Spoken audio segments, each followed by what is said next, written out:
welcome to the third in our first series of the Sew Ab Fab podcast. I'm Caroline and I run a sewing business named Sew Ab Fab, and my co-host is Aly from Bobbin Sewing School. Hello, Aly. Hello everyone. So in our podcast, we introduce you to guests that are integral to home sewing or have connections to the sewing industry. Many of our guests have small to medium-sized sewing-related businesses and or provide necessary resources and products to help you as sewers. So, Caroline, I know you have some exciting news. I believe you have moved into your new Sew Ab Fab headquarters. That must be really exciting for you. It is, and I can't wait to get properly settled and start building the business from here. Fabulous. Oh, I expect so.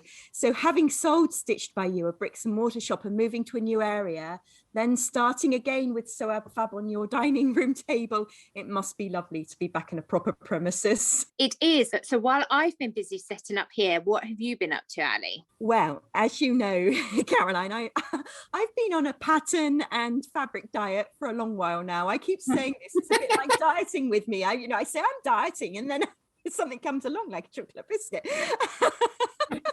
So I did succumb, and I've just ordered the very recently released Auburn jacket pattern and kit from Cashmerette. It's been all over Instagram. So it's a bit of an indulgence, but I'm interested to have a go at it. And I know it sounds a bit daft, me buying a pattern and kit from them, but I've made loads of jackets over the years for many other people. And I thought, do you know what? I'm going to indulge myself. Yeah. Yeah. So so Cashmerette, if you haven't heard of them, they have a full range of sizes, and the Auburn jacket is in a size 12 to 34, so it's a big size range, and different cup sizes too. So I know that Jenny at Cashmerette has put a lot of work and effort into making this pattern and launching it. So I shall look forward to that when it comes. Fortunately, it's only available on pre-order, but I shall look forward to it when it comes in June. Oh, the perils of online shopping. Yes, a good shop online is fatal. And our guest today has been making the best of the past year's situation with her shop online. So let's introduce her. So our guest today is Nicola from So Busy in Fleet in Hampshire.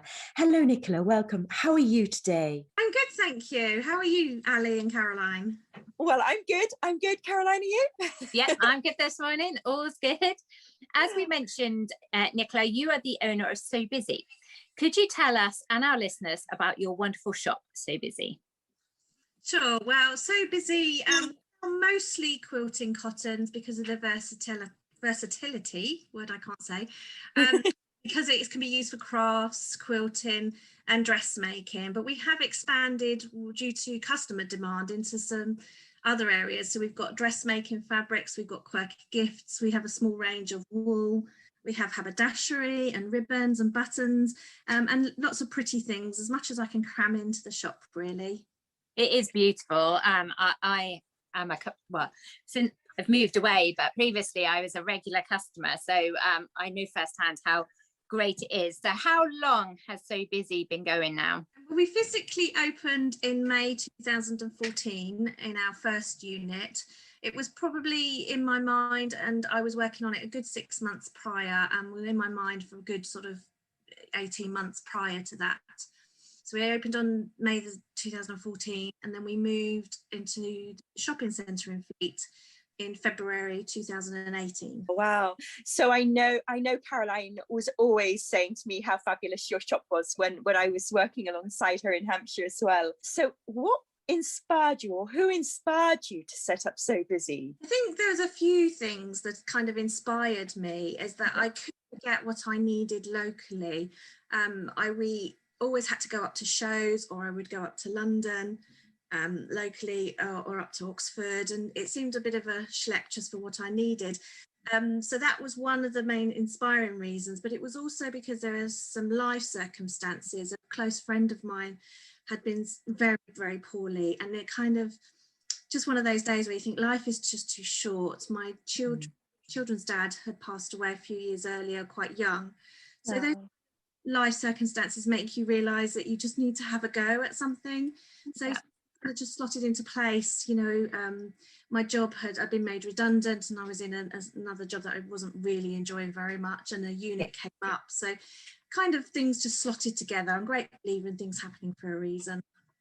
I think you're right. I think it is, and and the older you get, the more you see the world changing, and you think, oh, I really need to do what I need to do now rather than leave it, don't you? That's the thing. Yes, you're right. Your idea might not be relevant at that time, but yes, time, and I'm sure we've seen a lot of that over the past year as well. Definitely.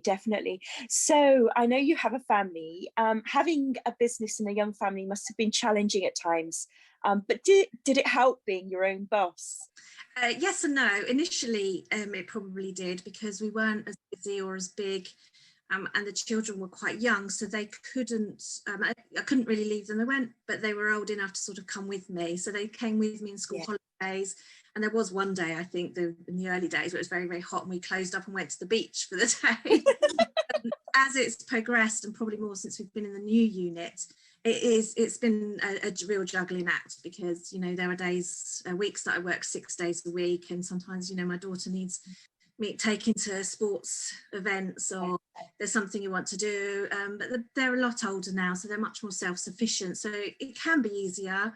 And then other times the shop has had to come first, and again, it's a single parent, a mother's guilt, is juggling all the time. So yes to some things, no on others, really. Yeah, and I mean, the business is another baby in essence, isn't it, really? That's really you. So you want to do it all. If I'm not very good at delegating, so I want to be there all the time, and want to ensure things work well, and things are done as I like. So I have to learn to probably let go a little bit more.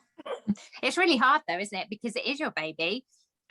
I know Aly and I are exactly the same. We don't delegate, or we will take it all and do it all. And sometimes you feel like you're a master. We're not even a master. You're okay at everything, but a master of nothing, especially on the admin side. It's been hard to run a business, and there's constant need to adapt. Have you found that this year's COVID has changed people's perceptions to sewing and the sewing industry? I don't know if it's changed people's perceptions. I think I do find that sometimes people's perceptions towards sewing is that it's a hobby and not a business. Anybody who runs it as a business, and people don't value its worth and the time.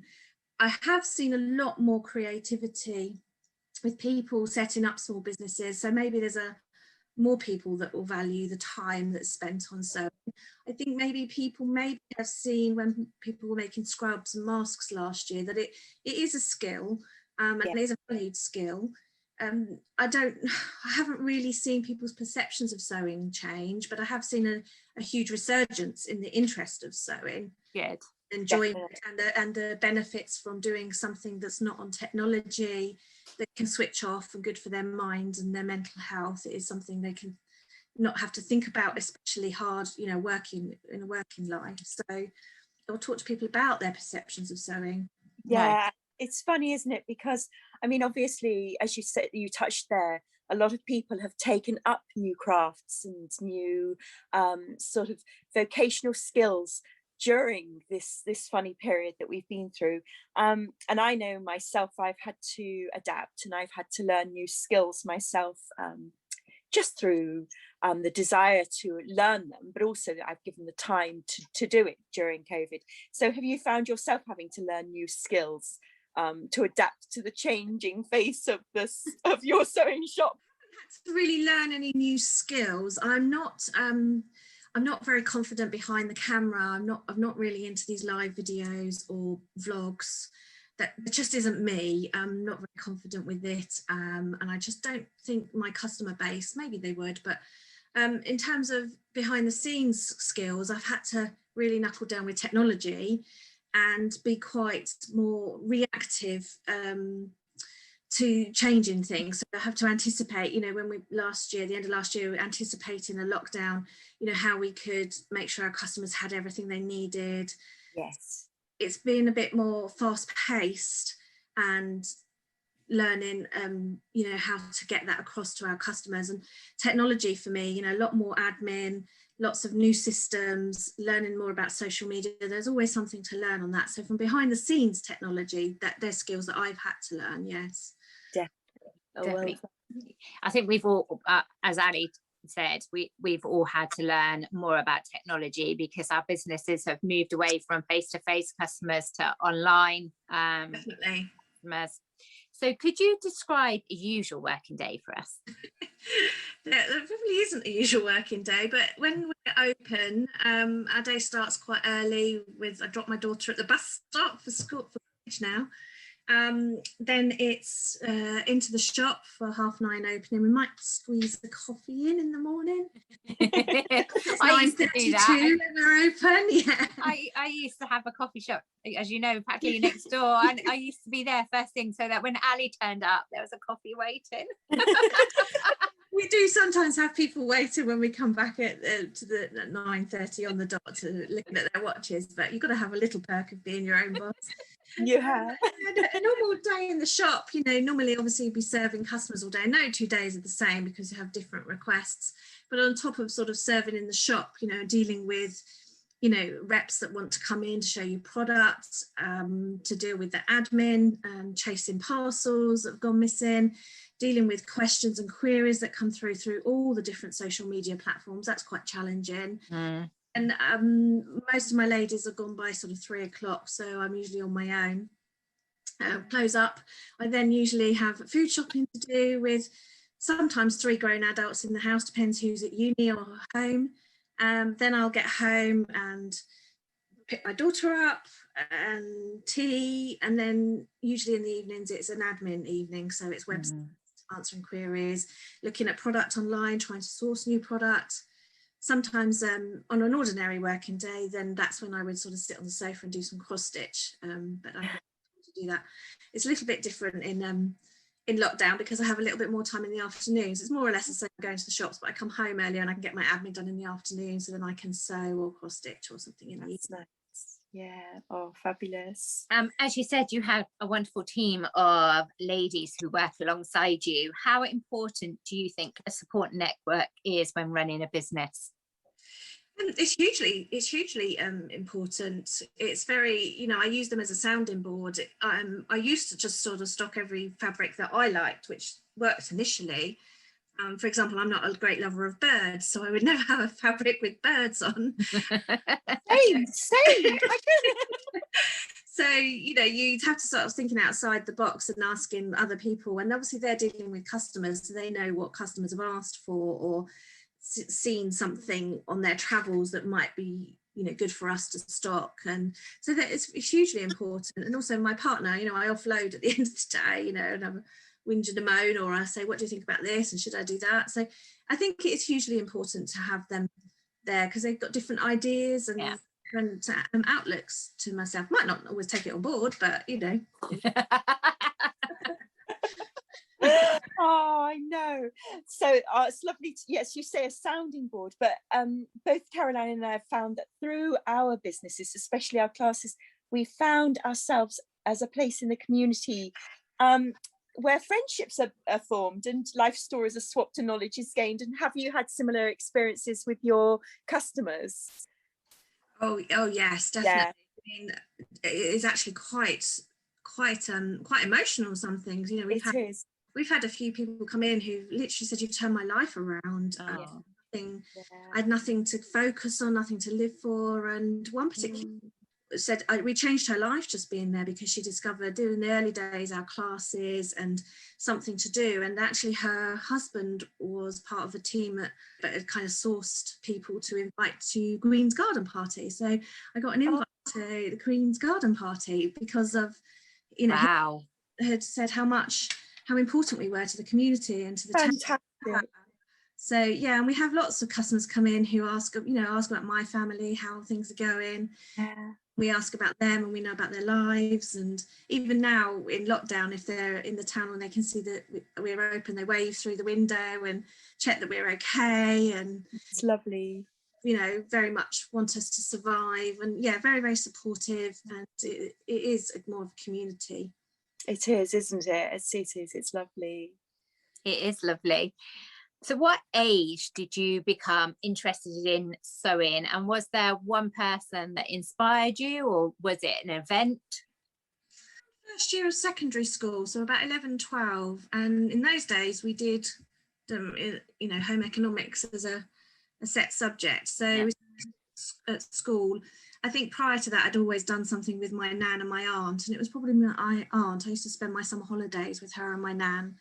And my aunt's a seamstress and patchworker, so spent a lot of time with her. So once I did at school, I then took it on when we took options, as were then O-levels. Yeah.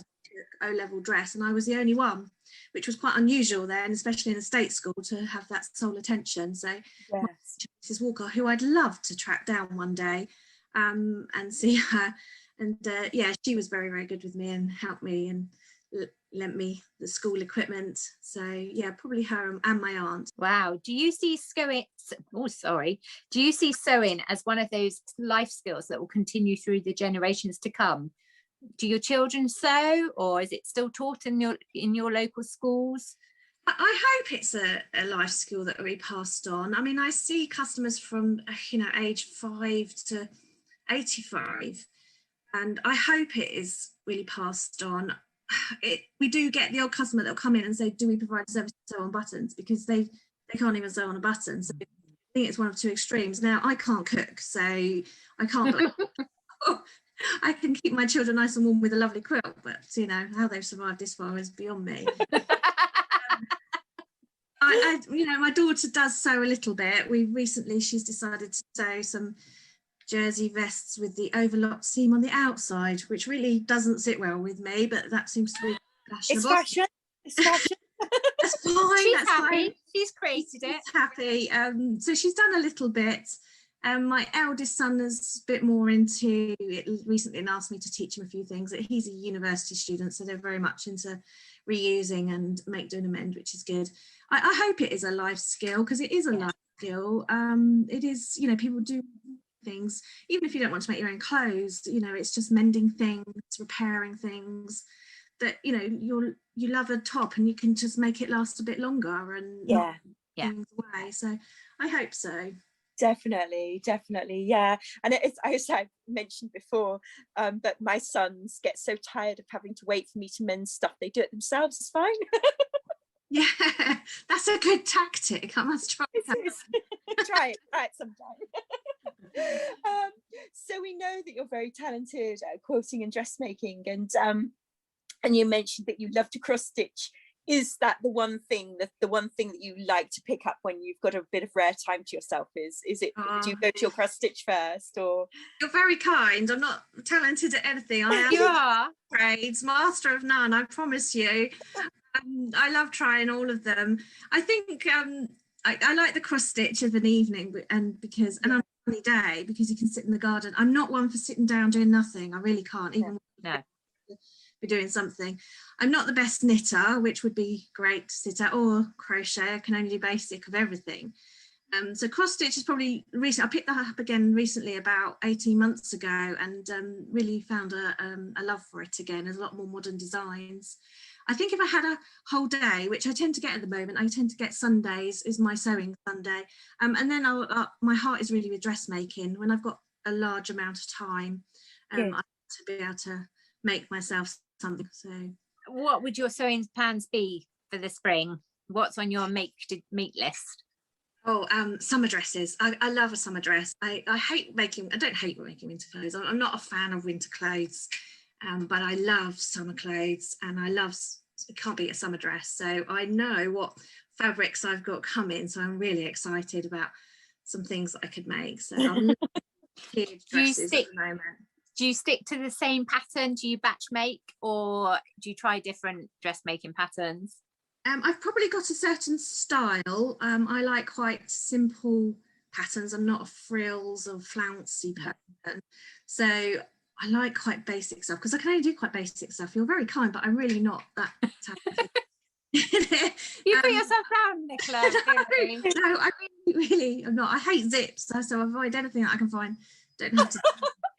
But I mean, I'm really fortunate because the style at the moment are these sort of wide bodiced tiered Dresses, which I love, so I should probably live in that. And I love tunics, so that suits me fine. Oh, lovely. I don't stick to, there's a couple of patterns I've made a lot of, because once I think you've done the hard work in making the pattern fit, you know, it's a bit of an easy sew to then run something up once you've got your pattern right. And if you just do it in a different fabric, it can look completely different. You know, you can do something in a woven and you can also make it in a jersey, and it's the same dress but can look completely different.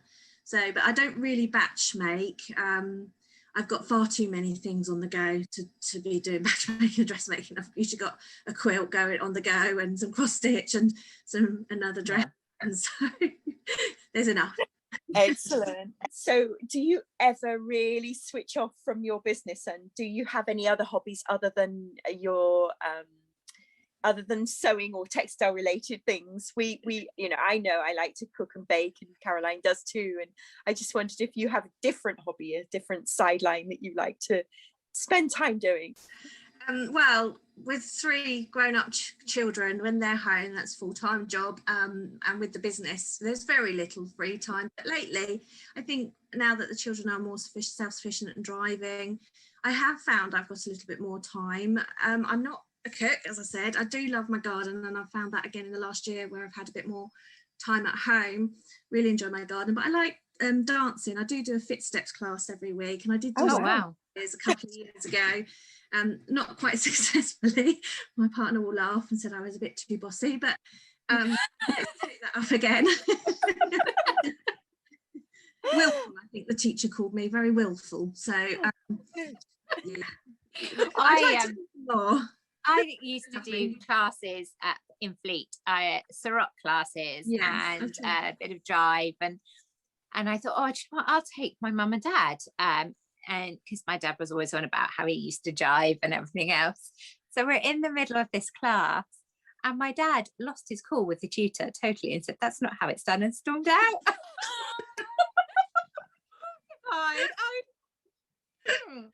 I tried rock classes, but I really wasn't keen on all these different people coming and grabbing my hand. That's it, and you had to move along, and my dad was like, that's not how it was done originally in such and such era, and the tutor said, well, you know, that's fine, but at the moment this is how we're teaching it, and off my dad trotted. Oh my goodness.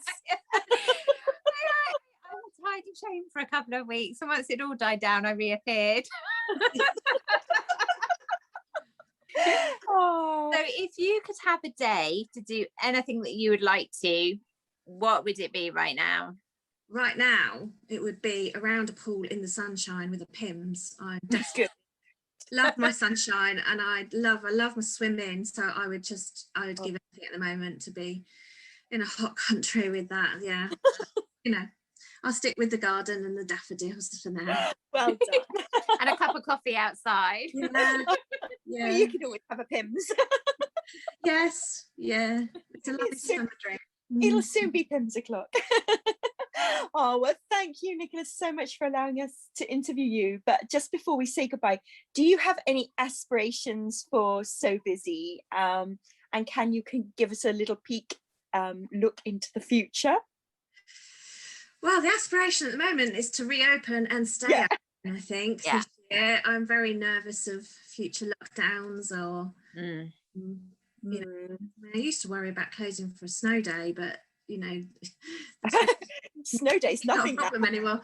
I think we just need to stay open from a future So busy at the moment. I'm just really working on the technology. We've upgraded the website. Making sure that my online presence is there so that those that want to see what we have can access that. Lovely. The future, who knows what the future is, you know, with the high street as it is, I think it's a really, really difficult time for small businesses. So hopefully, you know, we will see people staying local and supporting the businesses. We are really well supported locally, which is wonderful. So I think it's just to ride out next probably year and see, and just hang on in there. Yeah. Well, very best wishes with that, and good luck. I have fond memories of Fleet because before I was in Stockbridge, I lived near Hartley Whitney in Heckfield, and so Fleet. I live in Hartley Whitney. Yeah. Oh, do you? Yeah. So I used to Fleet was like one of my local go-tos for independence, but that was before the 2000s. That was back in 95, 90 through to 99, and I always thought Fleet was a lovely town. So I'm glad you're there. It's wonderful. My plan was always to up sticks by about, probably now being here 6 years, so the plan was always sort of 5 years time to up sticks, go and live by the seaside and take the shop with me. But we really love it here now, and we're kind of happily plodding along here.